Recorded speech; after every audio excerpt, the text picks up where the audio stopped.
Hello everyone, पुन्हा एकदा तुमच्या सगळ्यांचं स्वागत आहे आपल्या MT5 ट्युटोरियल सिरीजमध्ये. ओके, मागच्या काही व्हिडिओजमध्ये आपण MT5 मधले कोड्स म्हणजे काय, चार्ट्स म्हणजे काय, आपण ऑर्डर्स कशा प्लेस करतो, बाय कसा प्लेस करतो, सेल कसा प्लेस करतो, ते त्यांच्या ऑर्डर टाकल्यानंतर आपल्याला प्रॉफिट किंवा लॉस जो होणार असतो तो कुठं दिसत असतो आपल्याला. ओके, तो कशा पद्धतीनं आपण ती ऑर्डर प्रॉफिटमध्ये आली तर क्लोज करायची असते, लॉसमध्ये गेल्यानंतर आपण ती क्लोज कशी करायची असते, त्याच पद्धतीनं आपण काय बघितलेलं आहे, त्याला टार्गेट कसं लावायचं, स्टॉप लॉस कसं लावायचं, ह्या सगळ्या गोष्टी आपण काय केलेल्या आहेत ऑलरेडी मागच्या व्हिडिओजमध्ये बघितलेल्या आहेत. ह्या व्हिडिओमध्ये आपण एक महत्त्वाचा टूल शिकणार आहे, तो म्हणजे buy stop, sell stop, buy limit आणि सेल लिमिट. तर सगळ्यात पहिल्यांदा याचा मेकॅनिझम काय आहे समजून घेऊया. बाय स्टॉप, सेल स्टॉप आणि बाय लिमिट, सेल लिमिट आपण कधी वापरतो. ओके, स्टेप बाय स्टेप आपण त्या गोष्टी आपण शिकायला सुरू करूया. सगळ्यात पहिल्यांदा मी तुम्हाला काय सांगतोय, बाय स्टॉप म्हणजे काय.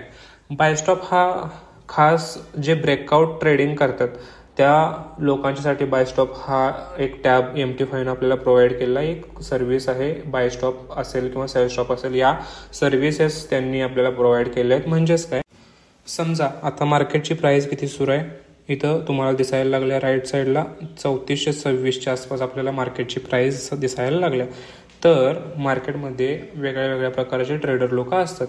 काही जण मार्केट एक्झिक्युशन करतात, काही जणांचे झोन्स असतात, काही जण सपोर्ट रेजिस्टन्सला ट्रेड करत असतात. ओके, तर समजा काही जण आपल्यापैकी काही जण ट्रेडर्स असे आहेत जे ब्रेकआउटला ट्रेडिंग करतात. ओके, तर त्यांची एक मेंटॅलिटी काय असू शकते किंवा त्यांची एक ट्रेडिंगची स्टाईल काय असू शकते. समजा हा रिसेंटचा आपला हाय काय होता, रिसेंटचा हाय आपला होता अराउंड 3429च्या आसपास, 3430च्या आसपास आपला रिसेंटचा हाय होता. बऱ्याच जणांच्या पैकी आपल्यापैकी काही जणांचं म्हणणं असं असेल की बाबा तो ज्या वेळेला 3430च्या आसपास ब्रेकआउट देईल त्याच्यानंतर मार्केट तिथून ज्या वेळेला वरती जाईल असं एक्सपेक्ट करत असतो, त्यावेळेला आपण काय करतो, त्या ठिकाणी अशा प्रकारचे ट्रेडर्स बाय स्टॉप यूज करतात. म्हणजेच काय, आता 3427ला मार्केट आहे, तर ज्या वेळेला वरती मार्केटचं ब्रेकआउट होणार आहे त्यावेळेला ऑटोमॅटिकली बायचा ट्रेड एक्झिक्यूट झाला पाहिजे. ह्याच्यासाठी आपण काय करतोय, बाय स्टॉपचा यूज करतोय. म्हणजेच काय, आता 3427ला मार्केट आहे, 3430ला गेल्यानंतर ऑटोमॅटिक बाय मार्केटमध्ये एक्झिक्यूट झाला पाहिजे, याच्यासाठी आपल्याला बाय स्टॉपचा ऑप्शन दिलेला आहे. म्हणजेच काय, मी कसा एक्झिक्यूट करायचं सांगायला लागलोय बघा. XAUSDच्या याच्यावर मी ज्या वेळेला टॅप करतोय त्याच्यानंतर पुन्हा न्यू ऑर्डरला जातोय. मार्केट एक्झिक्युशन म्हणजे काय, बाय सेल कसं करायचं हे ऑलरेडी आपण काय बघितलं आहे, मागच्या व्हिडिओमध्ये आपण याचं एक्सप्लेनेशन बघितलेलं आहे. याच ठिकाणी टॅब एक असतो, तो म्हणजे बाय स्टॉप. ओके, आता मार्केट 3426ला आहे, मग अशी जसं बोलल्याप्रमाणे 3430ला गेल्यानंतर ऑटोमॅटिकली आपल्याला ट्रेड एक्झिक्यूट झाला पाहिजे. ओके, त्याचं समजा टार्गेट आपण काय ठेवणार आहे, 3435. ओके, आणि त्याचा स्टॉप लॉस काय ठेवायला लागलोय, 3425. सिम्पल, ह्या पद्धतीने आपली टार्गेट, स्टॉप लॉस आणि आपली जी प्राइस असते, इथं प्राइस, इथं टार्गेट आणि इथं या ठिकाणी आपला स्टॉप लॉस एक्झिक्यूट करायचा आहे. इथं आपला जो पण लॉट असेल तो लॉट साईज आपण करणार आहे, वरती बाय स्टॉप आहे काय बघायचं आणि खाली तर सिम्पली प्लेस करून ठेवायचं आहे. ज्या वेळेला प्लेस करतो त्यावेळेला आपला ट्रेड ऑटोमॅटिकली या ट्रेडच्या ऑप्शनमध्ये येतो. ओके, आपण कोर्समधून काय केलेलं आहे, ट्रेड टाकलेला आहे आणि इकडं ट्रेडला आल्यानंतर आपल्याला तो ट्रेड पडलेला दिसतो. याच्यावरती ज्यावेळेला तुम्ही टॅप करताय त्यावेळेला सिम्पली तुम्हाला दिसायला लागले 3430ला आपला बाय स्टॉप आहे, 3425ला आपला स्टॉप लॉस आहे, 3435ला काय आहे, आपला टार्गेट आहे. आता जसं मी तुम्हाला सांगितलं की बाय स्टॉप आहे, ज्या वेळेला मार्केट हे 3425ला आता आहे, ज्या वेळेला 3430ला जाईल त्यावेळेला हा ट्रेड ऑटोमॅटिकली एक्झिक्यूट होतो आणि तिथून पुढे त्याचा प्रॉफिट किंवा लॉस सुरू होतो. ओके, हा झाला बाय स्टॉप. सिम्पल. ओके, मी आता डिलीट करतोय. याच्यानंतर मी सांगायला लागलोय तुम्हाला सेल स्टॉपचा विषय. ओके, या ठिकाणी बघा 3425ला मार्केट आहे, काही जण ब्रेकडाऊनला ट्रेडिंग करणारे लोक असतील किंवा काही जणांचे झोन्स असतील, ते ब्रेकडाऊन झाल्यानंतर ते त्यांना असं ट्रेडिंगची स्टाईल असू शकते की बाबा हा झोन ब्रेकडाऊन झाला किंवा हा आपला रेजिस्टन्स सपोर्ट ब्रेक झाला, तर त्याच्यानंतर आपला ट्रेड जो आहे तो ट्रेड त्या ठिकाणी एक्झिक्यूट झाला पाहिजे. समजा आता 3425ला मार्केट आहे, याचा रिसेंटचा लो आपण हा कन्सिडर करूया. ओके, 3422. तर काही जणांचा ट्रेडिंग स्टाईल असा असू शकतो की बाबा 3422 जो झोन आहे किंवा सपोर्ट एरिया आहे तो ज्या वेळेला ब्रेक होईल त्याच्यानंतर ऑटोमॅटिकली सेलचा आपला जो ट्रेड आहे तो एक्झिक्यूट झाला पाहिजे. तर त्यांच्यासाठी सेल स्टॉप हा ऑप्शन MT5 प्रोव्हाइड केलेला आहे. सिम्पली बघा, याच्यावरती क्लिक करतोय, न्यू ऑर्डरला जातोय. सेम पद्धतीने जिथं मार्केट एक्झिक्युशन आहे त्याच्यावर क्लिक केल्यानंतर सेल स्टॉप असं आपल्याला दिसते. ओके, तर या ठिकाणी मी काय करतोय बघा, 3400 एक अंदाजे 22. ओके, 3422 ला गेल्यानंतर आपल्याला सेल जायला पाहिजे असं आपण एक अपेक्षा करायला लागलोय. त्याचा स्टॉप लॉस एक समजा 3427च्या आसपास आणि त्याचं टार्गेट समजा 3415च्या आसपास एक रॅन्डम घ्यायला लागलो, आपल्याला एक्झाम्पल बघायचं आहे म्हणून. आणि ज्या वेळेला मी हे प्लेस करून सोडायला लागलोय त्यावेळेला ऑटोमॅटिक ट्रेड आपला कुठं जाणार आहे, ट्रेड ह्या कॉलममध्ये जातो. त्याच्यानंतर आपण ज्यावेळेला इथं बघतो 3422ला आपला सेल आहे, त्याचा आपला स्टॉप लॉस पण दिसतो, त्याचा आपला टार्गेट पण दिसतो. ओके, आता आपण काय करूया, मी पुन्हा हे डिलीट करतोय आणि याचं एक रिसेंटचं एक्झाम्पल हे कसं एक्झिक्यूट होतं आपण एक जवळचं काय करूया, या ठिकाणी एक्झाम्पल प्लेस करून बघूया काय ह्याचे रिझल्ट्स भेटतात. ओके, मी पुन्हा गोल्डवर गेल्यानंतर आपल्या इथं न्यू ऑर्डरला जातो आणि मी काय करतो, बाय स्टॉप करतो. आता करंट इथं प्राइस तुम्हाला दिसायला लागलं 3426.4042. ओके, मी बाय स्टॉप लगेच कितीचा लावायला लागलोय, 27चा लावायला लागलोय. स्टॉप लॉस कितीचा लावतोय बघा, मी स्टॉप लॉस 26चा लावतोय आणि टार्गेट त्याचं $1 म्हणजे 10 पिपच्या आसपास लावायला लागलोय, म्हणजे 28च्या आसपास आणि प्लेस करायला लागलोय. ओके, म्हणजे मी काय केलं, 3425च्या एकदम जवळचा बाय स्टॉप लावला. सेम टायमिंगला आपण सेल स्टॉप जो शिकलेला आहे तो सेल स्टॉप. ओके, या ट्रेडच्या ह्या क्रॉसवरती सगळ्यात वरती जो प्लस चिन्ह आहे तिथं जर गेला तुम्ही तर तिथून सुद्धा आपण ट्रेड एक्झिक्यूट करू शकतो. हे आपण लास्ट व्हिडिओमध्ये बघितलेलं आहे. सिम्पल, इथं मी सेल स्टॉप सुद्धा प्लेस करून ठेवायला लागलोय. सेल स्टॉप मी कितीचा लावतोय, 3425.50चं लावतोय. ओके, त्याचं टार्गेट सुद्धा 10 पिपचं लावायला लागलोय, 3424.50 आणि त्याचं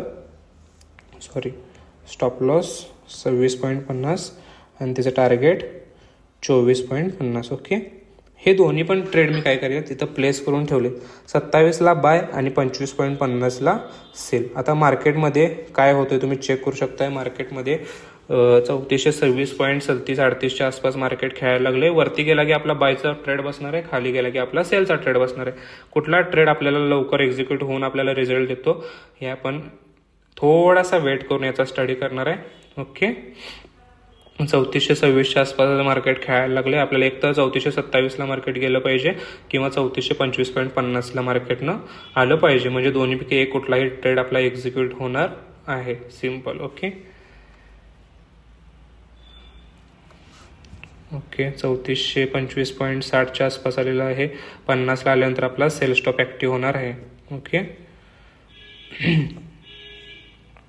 ओके, मार्केटनं आपला जो आपण 3425.50 लिहिलेला होता आपण प्लेस केला होता तो आपला ट्रेड ऍक्टिव्ह झालेला आहे. आता आपलं बायचं काय झालं मी सिम्पली डिलीट करून टाकतो. आता बघा ह्याचं टार्गेट आपण किती लावलं होतं, 3424.50 म्हणजे 10 पिपचं आपण टार्गेट लावले आणि सेम 10 पिपचा आपण स्टॉप लॉस सुद्धा ठेवलेला आहे. इथं आपण त्याचं सुद्धा थोडासा वेट करून काय करूया, टार्गेट डन होतंय की स्टॉप लॉस डन होतोय याचं सुद्धा आपण लाईव्ह एक्झाम्पल बघूया. ओके,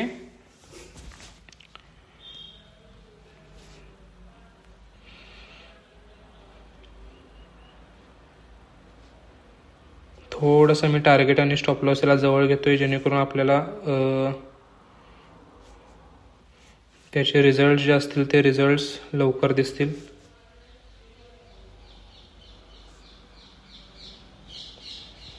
ओके, मी स्टॉप लॉस याचा 3426.20ला घेतलेला आहे आणि 3425च्या आसपास त्याचा टार्गेट ठेवलेला आहे. ओके, तुम्ही बघू शकता याचा स्टॉप लॉस आपला हिट झाला आहे, तुम्ही इथं चेक करू शकताय. 3425.50ला आपला सेलचा ट्रेड होता, त्याचा स्टॉप लॉस 3426.20च्या आसपास होता, 3426.27च्या आसपास थोडाफार तो स्लिप होतो, नो प्रॉब्लेम. तर अशा पद्धतीनं इथं एक्झिक्युशन होत असते. आता ह्याच्या पुढचा एक ऑप्शन MT5 आपल्याला प्रोव्हाइड केलेला आहे. आपण काय बघितलं, वरच्या साईडला बाय बघितलं, खालच्या साईडला सेल बघितलं, परंतु काही जण असे सुद्धा ट्रेडर्स असतात ज्यांना इथं आपले झोन्स असतात. ओके, समजा या ठिकाणी त्यांचा झोन आहे, कतीला 3417च्या आसपास त्यांचा झोन आहे. तर त्या झोनमध्ये आल्यानंतर मार्केटमध्ये बाईंग करण्याची त्यांची मनशा असू शकते किंवा इच्छा असू शकते आणि त्याच्यासाठी काय करू केलंय MT5 आपल्याला तो टॅब दिलाय, त्याला लिमिट असं म्हणतात. ओके, तो कसं करायचं बघा, सिम्पली XAUSD वर जायचं, न्यू ऑर्डर जायचं, इकडे मार्केट एक्झिक्युशन आहे, तिथं आपल्याला टॅप करून बाय लिमिटचा ऑप्शन सिलेक्ट करायचा आहे. मगाशी आपण बाय स्टॉपचा सिलेक्ट केला होता, आता बाय लिमिट, कारण आपल्याला खालची त्याची किंमत आपल्याला हवी आहे. आता 3426.50च्या आसपास मार्केट आहे. समजा आपल्याला 3420च्या आसपास बाय बसायला पाहिजे अशी आपली इच्छा आहे. ओके, याची इथं सिम्पली त्याची आपल्याला स्टॉप लॉस आणि टार्गेट लावायचं आहे आणि काय करणार आहे, सिम्पल आपण ते प्लेस करणार आहे. सेम पद्धतीनं 3426च्या आसपास मार्केट आहे. काही ट्रेडर्सची वरती तो कुठेतरी झोन असेल 3430च्या आसपास, तर त्या झोनमध्ये गेल्यानंतर त्यांना सेलचे ट्रेड्स एक्झिक्यूट करायचे असतील तर ते काय करू शकतात, सेल लिमिट ह्या टॅबचा वापर करू शकतात. सेल लिमिट इथं 3430, ओके, त्याचा स्टॉप लॉस इथं लावू शकतात आणि त्याचा टार्गेट इथं लावून वॉट एव्हर, मी एक्झाम्पल म्हणून घ्यायला लागलोय, प्लेस करू शकतात. आता ॲटोमॅटिकली ज्या वेळेला मार्केट 3430ला जाणार आहे आणि 3420ला येणार आहे, त्यावेळेला मार्केट हे काय होणार आहे, ॲटोमॅटिकली त्या ठिकाणी गेल्यानंतर ते ट्रेड्स एक्झिक्यूट होणार आहेत. त्याचा स्टॉप लॉस जो असणार आहे तो एक्झिक्यूट होणार आहे, त्याचा टार्गेट जे असणार आहे ते एक्झिक्यूट होणार आहे. म्हणजे हा टॅब कशासाठी दिलेला आहे, समजा सकाळी आपण काहीतरी अनालिसिस केलं की बाबा आपला झोन आहे कुठला, या 17-18च्या दरम्यान आपला झोन आहे. आपण सकाळी काय केलं आणि आपल्याला कॉन्फिडन्स असेल आपल्या स्ट्रॅटेजीवरती, तर आपण काय करू शकतोय, सिम्पली आपलं अनालिसिस पूर्ण झालं तर 17ला बाय लावून ठेवला आणि आपण आपल्या कामानिमित्त बाहेर गेलो, त्याला प्रॉपर स्टॉप लॉस लावला, त्याला प्रॉपर टार्गेट लावलं, तर आपण आपलं दिवसभराचं जे काम आहे ते काम करत करत सुद्धा आपलं ट्रेडिंग हे होऊ शकतं. त्याच्यासाठी आपलं ट्रेडिंगचं काम हे सोपं होण्यासाठी MT5ने ह्या आपल्याला फॅसिलिटीज प्रोव्हाइड केलेल्या आहेत आणि त्याचा वापर करणं सगळ्यात महत्त्वाचं आहे आणि आपण याचा वापर 100% करतो. हे आपल्यासाठी बाय स्टॉप, सेल स्टॉप आणि बाय लिमिट आणि सेल लिमिट खूप जास्त युजफुल फीचर्स आहेत.